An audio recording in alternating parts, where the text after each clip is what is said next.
Hello everyone. This is my first foray into making YouTube videos because, well, it was requested by Abby Frankmont for her course, and also because I've lost my mind.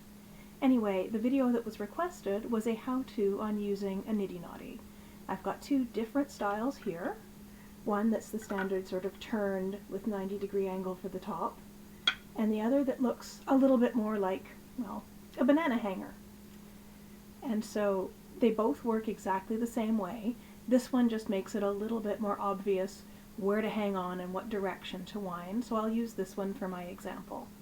So all you do is grasp the vertical part of the post and make sure that the top of it lines up with your forearm. The bottom should be perpendicular to your forearm.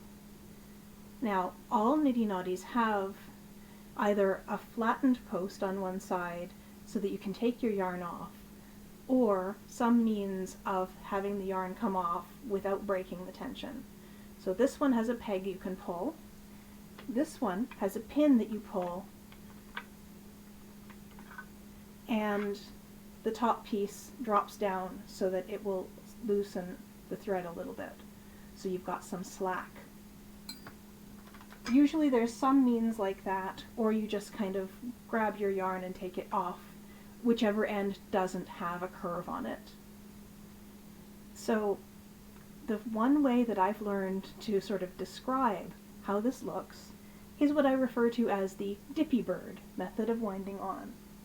Now what that means is, some of you might be old enough to actually understand this, but there used to be these little birds that would sit on the edge of a drinking glass and tip up and down. What I usually do is do something like that to reduce the amount of work I'm getting out of either arm, to make this a little bit more ergonomic. So I'll take the end of my yarn, which is currently sitting on my spinning wheel just out of frame, and I wind it over and away, down and under what would be a foot, over the beak, down and under the inside foot. I'm just holding the end with my thumb until there are a few wraps on. So it's out and under, in and under.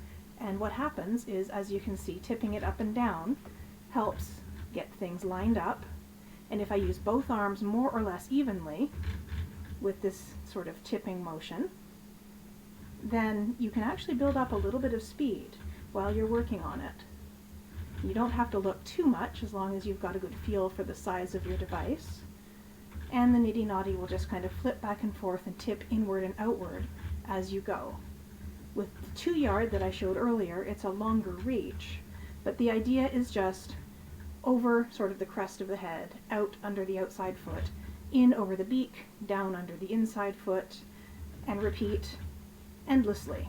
And the longer your yarn is, the more it really helps to have minimum movement when you do this, because the more you move, the harder it's going to be in order to manage all of the repetition. And so I've found that this allows both arms to move more or less evenly.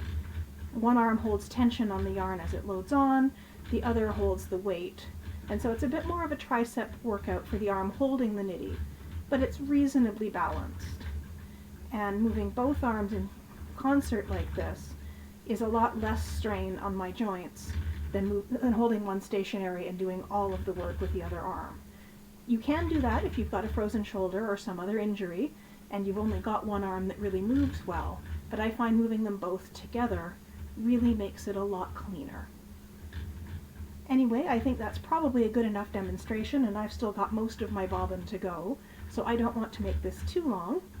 Hopefully that helps. If not, leave me a note in the comments and I'll see if I can answer those questions.